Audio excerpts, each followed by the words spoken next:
Hello friends, मैं okay P Singh. आप देख रहे हैं मेरा चैनल पढ़ोगे तो पढ़ोगे। अगर आप सीखना चाहते हैं रोज कुछ नया तो प्लीज़ मेरे चैनल को सब्सक्राइब करें और बेल आइकन को जरूर दबाएं ताकि आप तक पहुंचे वीडियो सबसे पहले। तो मैं लाया हूं क्लास 12 का चैप्टर 5।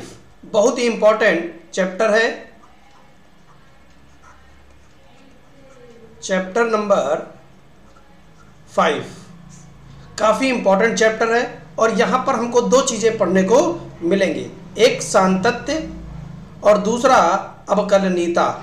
ठीक है, थोड़ी देर के लिए अवकलनीयता की कोई बात हम लोग नहीं करेंगे, पहले सारी बातें हम लोग सांतत्य की कर सकते हैं। ठीक है, तो सांतत्य को इंग्लिश में कॉन्टिन्यूटी बोलते हैं, जहाँ से हमको मालूम है कि इसका मतलब क्या है। इसका मतलब है कॉन्टिन्यू, यानी लगातार, लगातार। ठीक है, तो सांतत्य को हम लोग सततता के नाम से भी जानते हैं। तो कई किताबों में सातत्य की जगह पर हमको सततता भी लिखा हुआ मिल जाता है। तो बिल्कुल भी घबराने की जरूरत नहीं है, एक ही चीज़ है।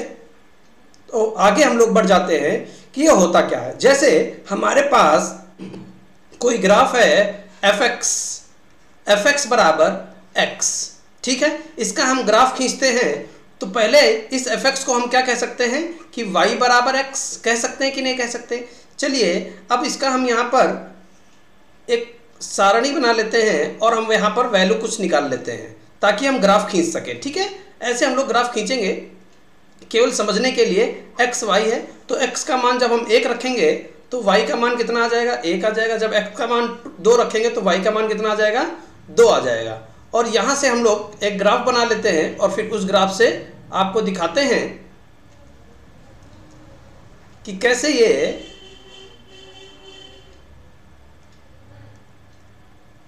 सतत है। अब देखिए यहाँ से इस ग्राफ को जब हम खींचेंगे तो कैसे जाएगा ये ग्राफ, हमारा कुछ इस तरीके से होकर जाएगा, कुछ इस तरीके से ये होकर जाएगा। ठीक है ना, तो ये इस तरीके से जब ये ग्राफ हमारा होकर जाएगा तो बताइए क्या ये लगातार है, कहीं से ब्रेक हुआ है, नहीं हुआ है। इसलिए ये क्या है, ये हमारा सतत है, सांतत्य है। ठीक है, सततता है, ये हम लोग इसको बता सकते हैं। कैसे पता, क्योंकि जब कोई ग्राफ हम बिना पेन उठाए पूरा बना देते हैं तो उसको हम लोग क्या बोलेंगे, सततता।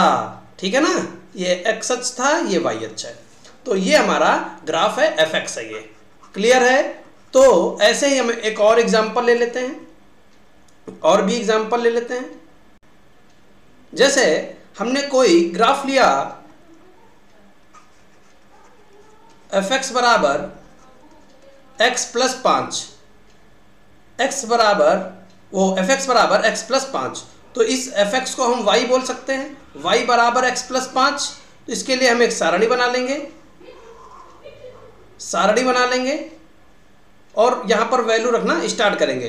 तो देखिए x की भिन्न भिन्न वैल्यू रखने पर हमको y के भिन्न भिन्न मान आएंगे।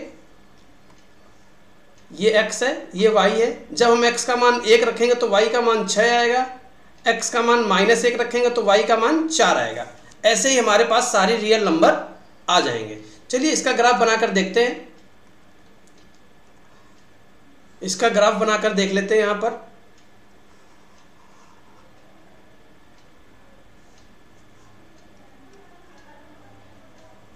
ये x अक्ष है, ये y अक्ष है। ठीक है, 1,6 x पर चलेंगे 1 तो y पर चलेंगे 6। तो x पर चले जब 1 तो y पर चलेंगे 6, 1 2 3 4 5 6। क्लियर, तो 1,6 आ जाएगा। जब x पर चलेंगे -1 तो y पर चलेंगे 4, 1 2 3 4। तो यहां से हमको एक ग्राफ मिल जाएगा, कुछ इस तरीके से जाएगा। जो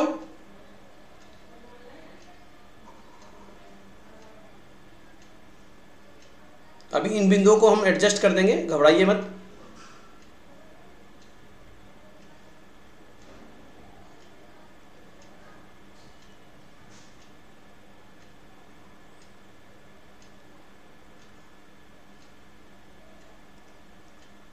ये जो 4 वाला है ये यहाँ पर है और इसका ये 6 वाला बिंदु यहाँ पर है। क्लियर? तो इस तरीके से हम ग्राफ इसको बना सकते हैं। अब ये देखिए, क्या इस ग्राफ को खींचने के लिए कहीं पर भी आपने पेन को उठाया है? नहीं उठाया, इसलिए हमारा क्या है, सतता। ठीक है, कॉन्टिन्यूअस है, तो कॉन्टिन्यूअस है हमारे पास, तो इसी को हम लोग बोलते हैं सतता। अब देखिए यहां से अब हम लोग आगे बढ़ेंगे। ये तो हम लोगों ने देख लिया कि कैसे सातत्य होता है और कब हम कहेंगे सातत्य नहीं है, इसको भी हम लोग देख लेते हैं। तो जैसे हमारे पास कोई फंक्शन है कुछ इस तरीके से, कुछ हमारे पास फंक्शन इस तरीके से है, f(x) बराबर फंक्शन का एक मान होता है जब x की वैल्यू 0 से बड़ी और बराबर हो, और फंक्शन का मान हमारा 2 होता है जब x का मान 0 से छोटा हो। क्लियर है? अब यहां पर हम देखते हैं कि इस फंक्शन f(x) को हम y बोल सकते हैं, यानी y का मान 1 होता है कब, जब x का मान 0 के बराबर या 0 से बड़ा होता है। ठीक है, जब x का मान 0 से छोटा होता है तो y का मान 2 आता है। क्लियर है? तो अब इसके लिए ग्राफ बनाते हैं। यहां पर थोड़ी सी स्पेस, हाँ ठीक, देखिए ध्यान से समझिएगा, अभी आपको बढ़िया तरीके से समझ में आएगा, बस ध्यान से देखते रहिए।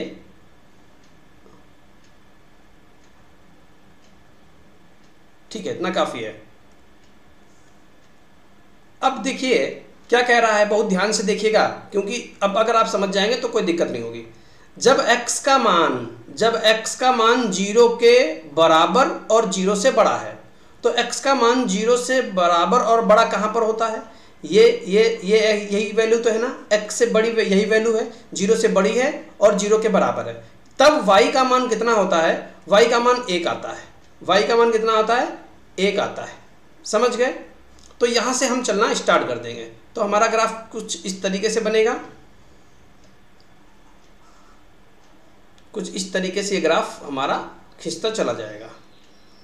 क्लियर है? ये कब का ग्राफ है, जब x का मान 0 है या 0 से बड़ा है, तब हमारा y का मान कितना आ रहा है, 1 आ रहा है। y का मान कितना आ रहा है, 1 आ रहा है। क्लियर है? अच्छा, जब x का मान 0 से छोटा है, जब x का मान 0 से छोटा है, तब y का मान कितना आता है, तब y का मान 2 आता है। जब x का मान 0 से छोटा है तो y का मान 2 आता है। तो ये एक पॉइंट था, यहां पर ये दूसरा पॉइंट है, इधर लिखते हैं। लेकिन कब, जब 0 से छोटा होता है, अर्थात ये बिंदु नहीं लेंगे, ये बिंदु नहीं लेंगे, इसके इधर रहेंगे। ध्यान समझिएगा, x की वैल्यू इस बिंदु को छोड़कर इधर रहेंगे। ठीक है, क्योंकि 0 से छोटा है, ये नहीं कह रहा कि 0 के बराबर है। तो हमारा ग्राफ कैसा बनेगा, हमारा ग्राफ कुछ इस तरीके से बनेगा। बहुत ध्यान से देखिएगा, अभी हम आपको समझा देंगे। कुछ इस तरीके से बनेगा, यहां से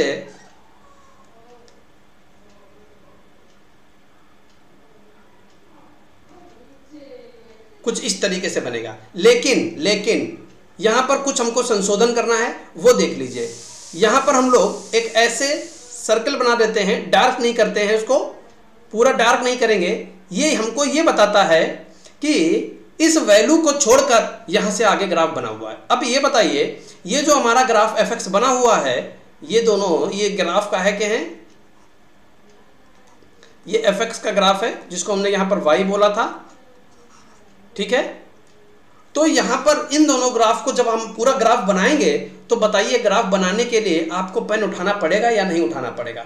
समझ गए? देखिए, जब डार्क सर्कल बना देते हैं तो हम कह देते हैं कि इस वैल्यू को हमने ले लिया है, और जब डार्क सर्कल नहीं बनाते हैं, एक 0 जैसा आकार बना देते हैं, तो उसको हम लोग बोलते हैं कि इस वैल्यू को हमने नहीं लिया है। ग्राफ में ये हमको दर्शाता है।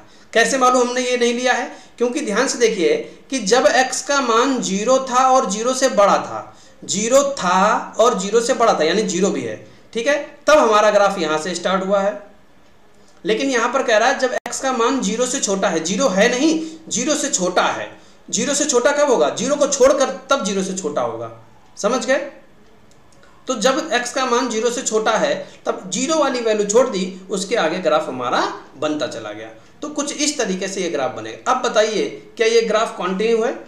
नहीं, अब ये ग्राफ कॉन्टिन्यू नहीं है। क्यों? क्योंकि आप बिना पेन उठाए आप इसको नहीं बना पाएंगे, आपको इसको बनाने के लिए पेन उठाना ही पड़ेगा।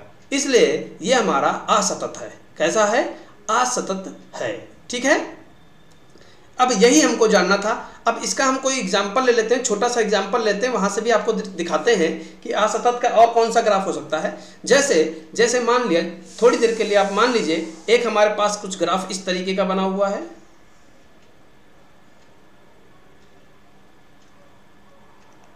ठीक है, और एक हमारे पास ग्राफ कुछ इस तरीके का बना हुआ है, एक अन्य ग्राफ।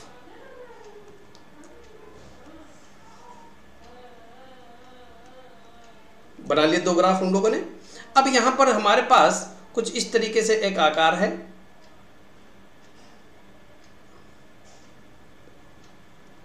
ठीक। अब बताइए इस ग्राफ को बनाने के लिए क्या हमने कहीं पर भी पेन उठाया है? नहीं उठाया है। तो ये ग्राफ कैसा है? ये ग्राफ सतत है, ठीक है। इसी को ही हम लोग क्या बोलते हैं? सततता, सततता, ठीक। दोनों एक ही नाम है, बिल्कुल भी घबराइए मत। अब यहां पर आ जाइए, एक ग्राफ हम कुछ इस तरीके से बना रहे हैं,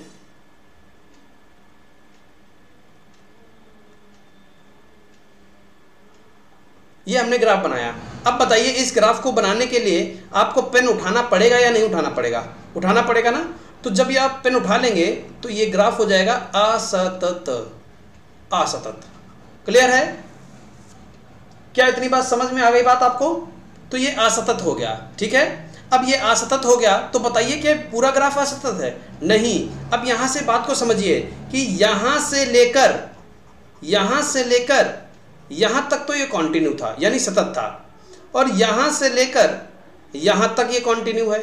सिर्फ एक बिंदु पर ये कॉन्टिन्यू नहीं है, ठीक है। मान लीजिए ये बिंदु कौन सा है? 3। तो ये 3 पर कॉन्टिन्यू नहीं है। क्या इतनी बात समझ में आई? ये 3 पर कॉन्टिन्यू नहीं है, वरना ये हर जगह सतत था। सिर्फ 3 पर ऐसा है। ये 3 कहां से आ गया? ये हमने कोई वैल्यू ली, हो सकता है यहाँ पर 2, वो जो हम ग्राफ देखेंगे तो वहां से हमको पता चल जाएगा। तो ये सिर्फ 3 की वैल्यू पर सतत नहीं है। क्लियर है? तो इस तरीके से हम इसको बता सकते हैं कि ये सतत है या नहीं है। तो एक बात याद रखिएगा, असतत फलन हमारा सतत होता है, लेकिन किसी बिंदु पर वो असतत होने के कारण असतत कहलाता है। क्या बात समझ में आई आपको? हमने क्या बताया है? मतलब ऐसा नहीं है कि पूरा असतत है, यहां से यहां तक ये सतत है और यहां से यहां तक ये सतत है, ठीक है। सिर्फ इस 3 पर ये असतत है, सिर्फ इस 3 पर ये असतत है। तो इसी को ही हम लोग सतत और असतत कहते हैं। उम्मीद है कि आपको अच्छी तरीके से समझ में आ गया होगा। अब ऐसे ही हम लोग और आगे बढ़ेंगे और भी हम लोग देखेंगे कि क्या क्या होता है सतत और असतत। जैसे अब हम यहाँ पर चलते हैं, ये तो ग्राफ की बात हो गई, और हमेशा हम ग्राफ का तो उपयोग करेंगे नहीं। क्या सभी फलन के लिए हम ग्राफ बनाते घूमेंगे? नहीं, ये तो सिर्फ समझने के लिए था। फिर आपको क्वेश्चन लगाने के लिए क्या करना होगा? एक चीज देखिए, सबसे पहले हम यहाँ पर आपको बता देते हैं कि एक फंक्शन हमारे पास कुछ इस तरीके से है, f(x) बराबर x² माइनस 4 बटे x माइनस 4, ठीक है। यहां पर 2 है। ये फलन हमारे पास कुछ इस तरीके का है, ठीक है। अब हमसे कोई कहे कि बताइए x बराबर 2 पर फलन कैसा है? x बराबर 2 पर फलन कैसा है? तो जब हम यहाँ पर वैल्यू पुट करेंगे 2, तो x की जगह पर 2 पुट करेंगे तो 2 दूनी 4 हो जाएगा, माइनस 4 बटे 2 माइनस 2, तो 4 में से 4 गया 0, 2 में से 2 गया 0, ठीक है। तो 0/0 आ गया। तो ऐसी कोई संख्या हमारे पास है ही नहीं, ऐसी कोई भी संख्या हमारे पास नहीं है, ये अपरिभाषित संख्या है, अपरिभाषित।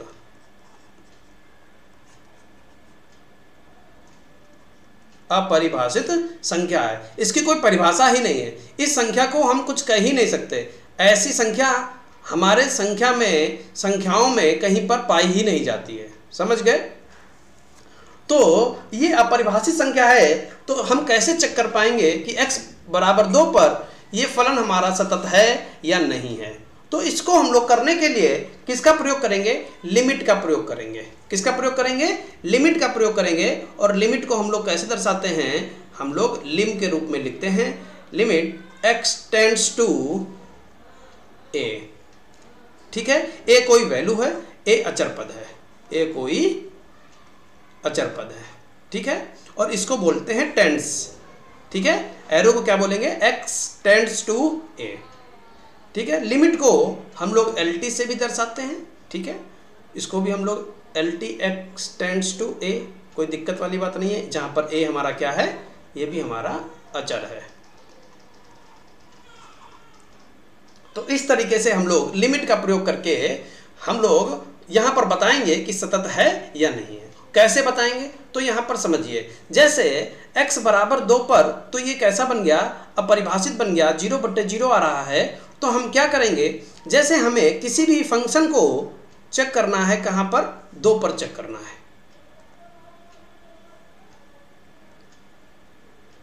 अभी थोड़ा सा ऊपर चलते हैं, लिमिट की बात कर लेते हैं और यहां ध्यान से समझिएगा।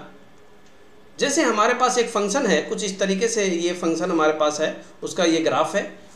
ठीक है, और इस ग्राफ को हमें चेक करना है कहां पर? इस बिंदु पर। इस बिंदु पर हमें क्या करना है? इसको चेक करना है। और ये बिंदु कितना है? ये 2 है। ठीक है, तो हम इसको क्या करेंगे? हम लोग लिमिट की सहायता से इस 2 के अत्यंत करीब रहकर इसको चेक कर लेंगे। क्यों? क्योंकि 2 पर तो हमारा परिभाषित था, 0/0 बन रहा था। 2 पर हमारा कैसा बन रहा था? 0/0 बन रहा था। तो 2 से बिल्कुल करीब रहेंगे, जस्ट पहले।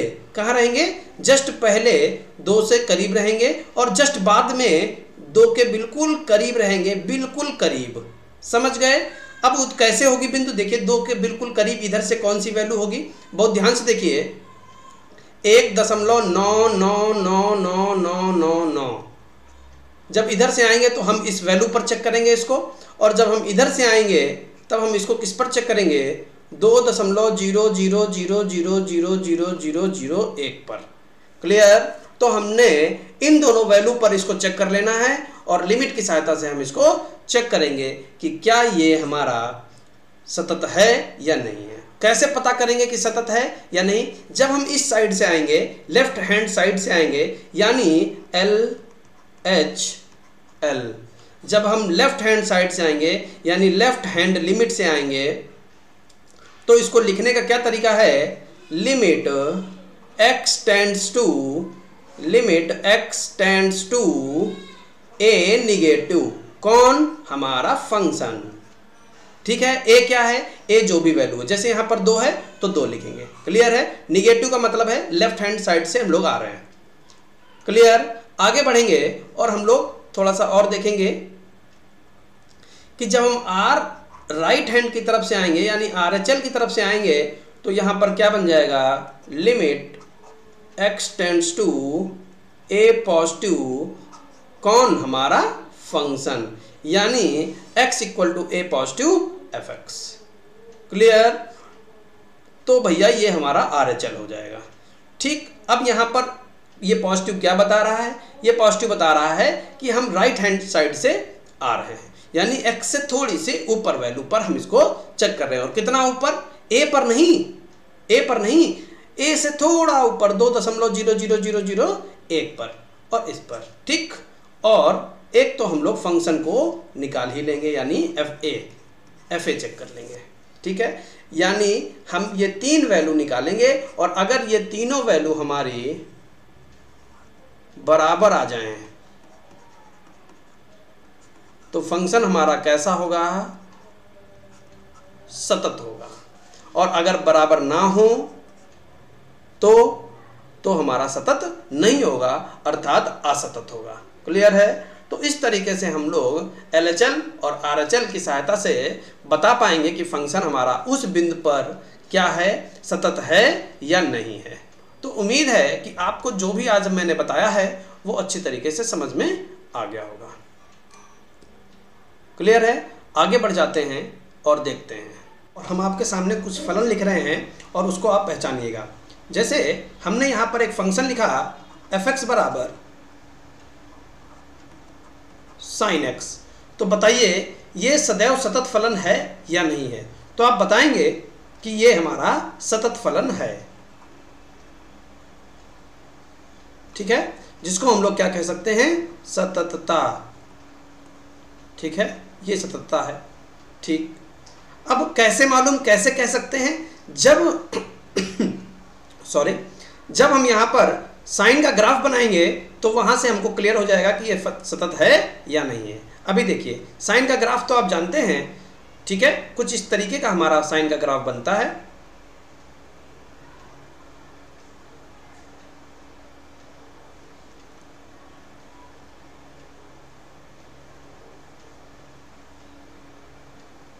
इस तरीके से।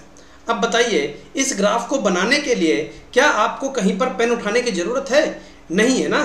तो फिर ये हमारा कैसा फलन हो जाएगा? सतत फलन हो जाएगा। क्लियर है? तो साइन हमारा सतत फलन है। ऐसे ही अगर हम फंक्शन cos f(x) बराबर cos x लिखें तो वो भी हमारा सतत फलन होगा। कैसे होगा उसका भी ग्राफ हम बहुत अच्छी तरीके से जानते हैं, लेकिन फिर भी हम आपको यहाँ पर बनाकर दिखा देते हैं जिससे आपको कंफर्म हो जाए कि ये भी हमारा सतत फलन है। ठीक है, छोटा सा ही बना रहे हैं, ज़्यादा बड़ा नहीं कर रहे हैं। तो कुछ इस तरीके से कॉस का ग्राफ होता है।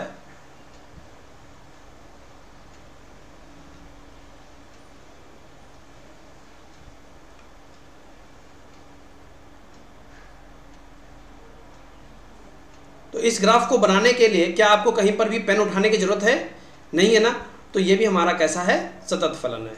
ठीक है, अब हम लोग बात कर लेते हैं तीसरे फलन की, f(x) बराबर tan x। f(x) बराबर tan x।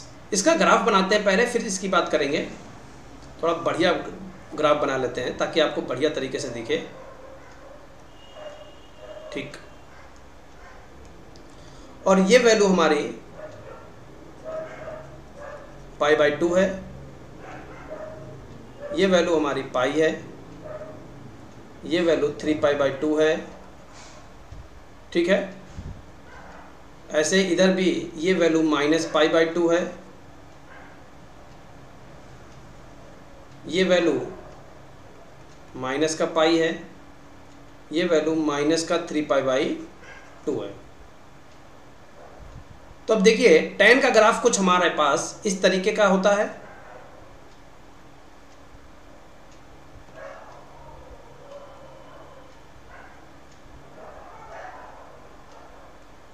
ठीक, फिर यूं ये ऐसे स्टार्ट होता है, यूं ऐसे जाता है। तो कुछ इस तरीके से हमारा tan का ग्राफ होता है जो π/2 पर टच नहीं होता है। ठीक है, यहाँ पर भी थोड़ा सा आपको समझना है, केवल बस टच नहीं करना है।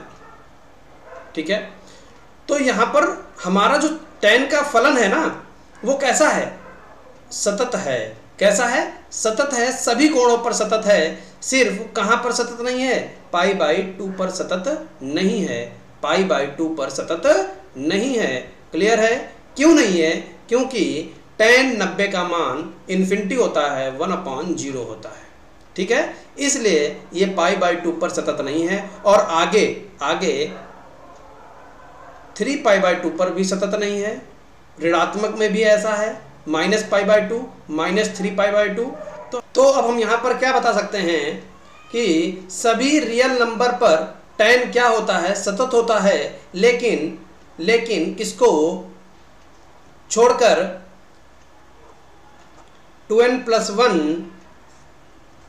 π/2 को छोड़कर, ठीक है ना। अभी 2n+1 क्या है, अब n की वैल्यू यहाँ रखते चाहिए और जो भी कोण आएंगे उन कोणों को हटाते जाइए। जैसे n का मान 0 रखोगे तो 2 × 0 0 + 1 1, तो 1 π/2 अर्थात π/2 पर हमारा क्या हो जाएगा, ये असतत हो जाएगा।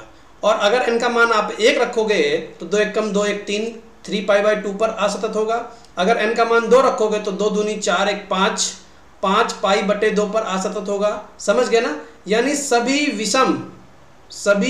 विषम गुणांकों पर tan जो होगा क्या होगा, असतत होगा। और किसका गुणांक, π/2 का। π/2 का अगर विषम गुणांक आगे है तो वहां पर वो कैसा होगा, असतत होगा। क्लियर है। तो ऐसे हम लोग फलन को बता सकते हैं। तो उम्मीद है कि आपको बहुत अच्छी तरीके से ये बात समझ में आ गई है। कुछ प्रमेय है, कुछ नियम है, उनको भी देख लेते हैं और फिर हम लोग कल की वीडियो में क्वेश्चन को करेंगे और वहां से समझेंगे, ठीक है। तो प्रमेय क्या कहती है, पहली प्रमेय कहती है कि अगर फंक्शन यानी f(x) और g(x) दो फंक्शन हैं और दोनों x = a पर सतत हैं,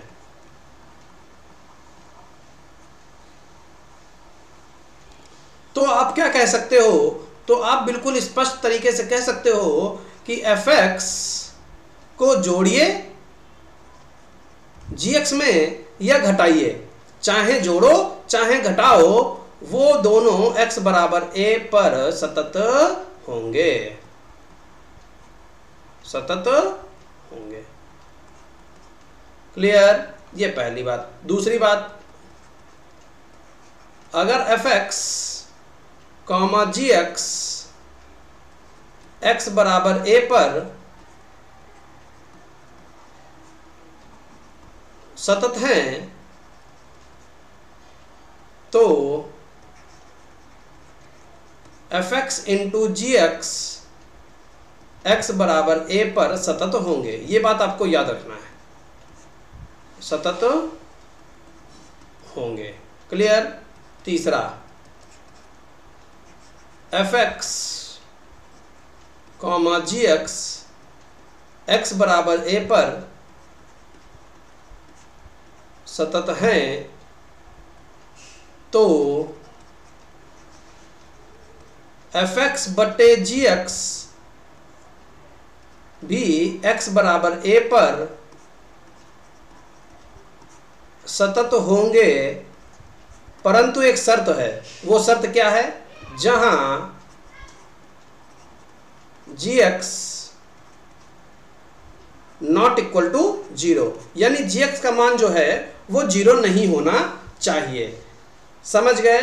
g(x) का मान 0 नहीं होना चाहिए, तभी वो हमारा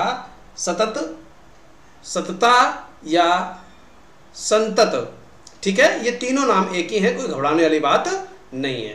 तो इस तरीके से ये हमारी प्रमेय थी, इनको हम यहाँ पर तैयार रखेंगे और कल से हम लोग इसके एग्जाम्पल सीखेंगे, करना चाहेंगे और वहाँ से हम लोग करेंगे। धीरे धीरे हर तरीके के क्वेश्चन आते जाएंगे और उनको हम लोग करते चले जाएंगे। तो आज जो भी इंट्रोडक्शन दिया गया है वो केवल कॉन्टिन्यूटी का दिया गया है। अभी हम लोगों ने अवकलनीयता की कोई भी बात नहीं करी है। जब तक हमारा 5A कंप्लीट नहीं हो जाएगा तब तक हम लोग आगे नहीं बढ़ेंगे। ठीक, तो आज की क्लास में रखते हैं इतना ही, बाकी कल। Thank you for watching.